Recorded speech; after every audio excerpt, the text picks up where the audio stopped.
Carpe Jesus when hunting up in North Texas, and I had nothing to show for about the first 6 hours of the hunt.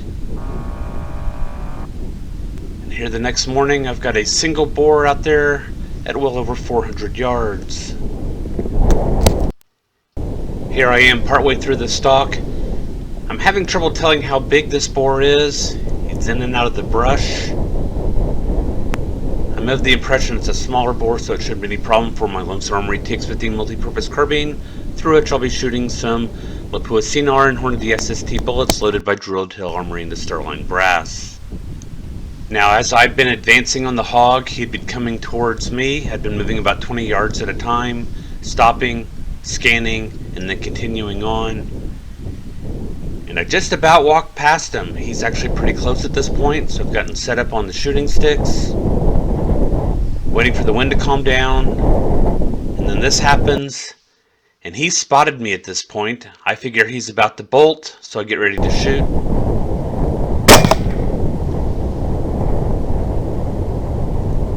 So he's down with that shot. I stay on him. Watch what happens with his head. He starts lifting his head. Usually the hogs just kick after they've been shot. If they are still conscious, they will try to lift their heads. And watch again, he's lifting up his nose. This is not a dead hog, and this hog needs to be shot again, so I'm going to shoot him through the chest.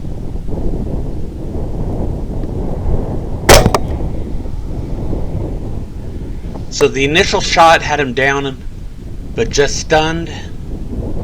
The second shot looks like it finished him off. And as you're going to see, he's going to do his curly shuffle again. But you see no lifting of the head off the ground. So I'm confident at this point that this is a dead hog.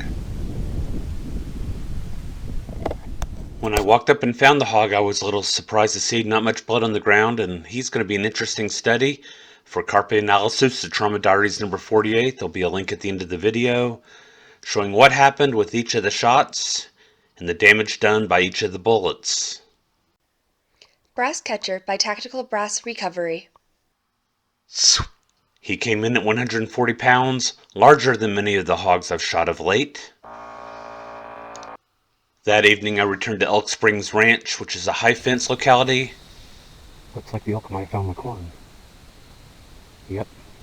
And they've got a hog problem, and I put about 7 pounds of corn on the ground, and this one bull elk had come in and started eating it. Then a second bull elk has come in.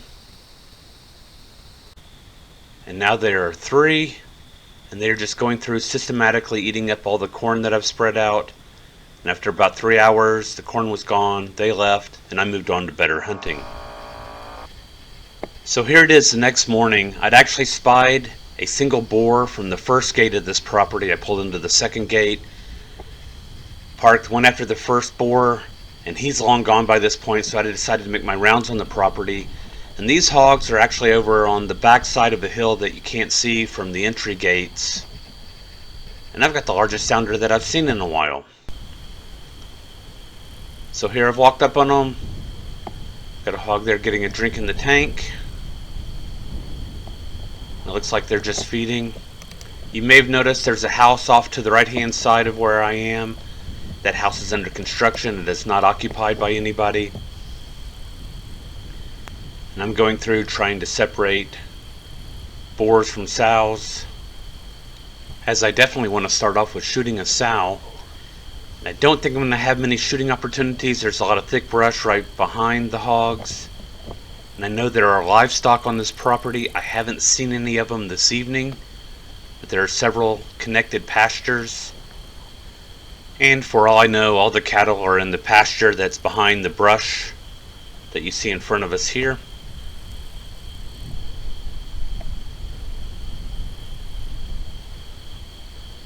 At this point, I think I've got a pretty good idea of what's going on with the population of hogs. I'm going to nuke the scope one last time, and now try to pick out the largest sow that I can find.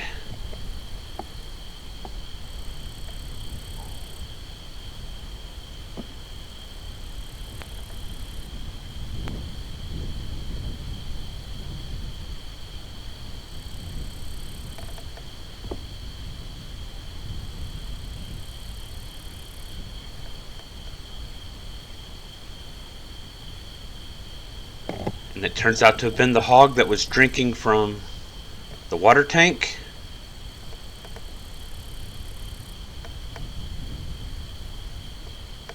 Alright, here we go. She goes down, and the hogs quickly make it into the brush. Some of them run into the yard of the new house, and I'm not going to shoot in that direction.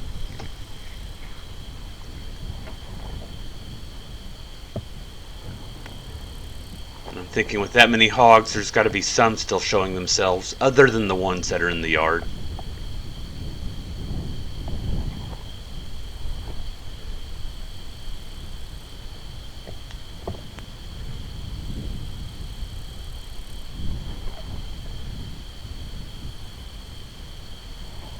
So she looks good.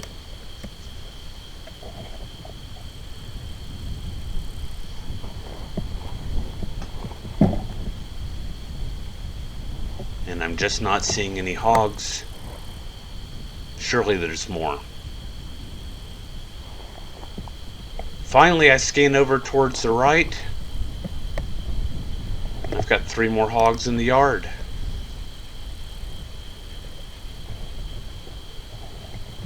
And to my surprise, they're going to run out to the right, out into open pasture. Well, I thought it was going to be open pasture. It's going to be into the woods. And then this one breaks into open pasture.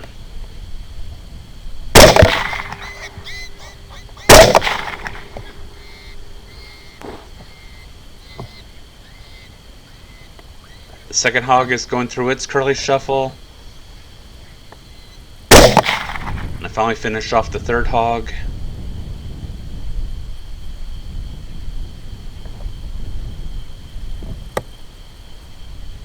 And I've got 3 hogs down.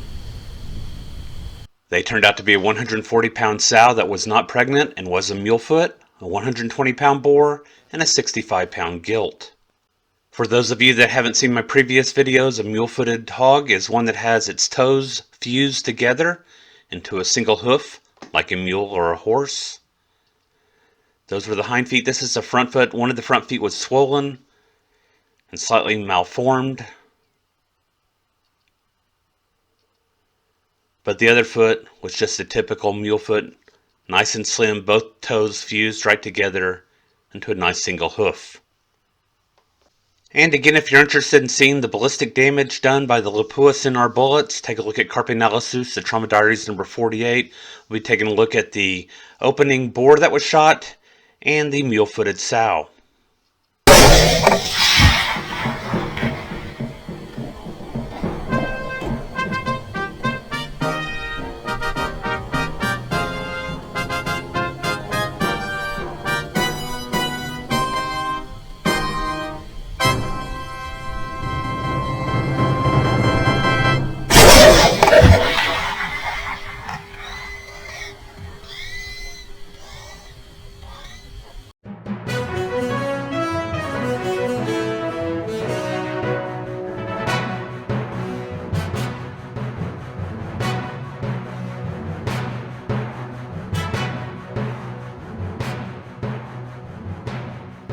Carpe sus, my friends.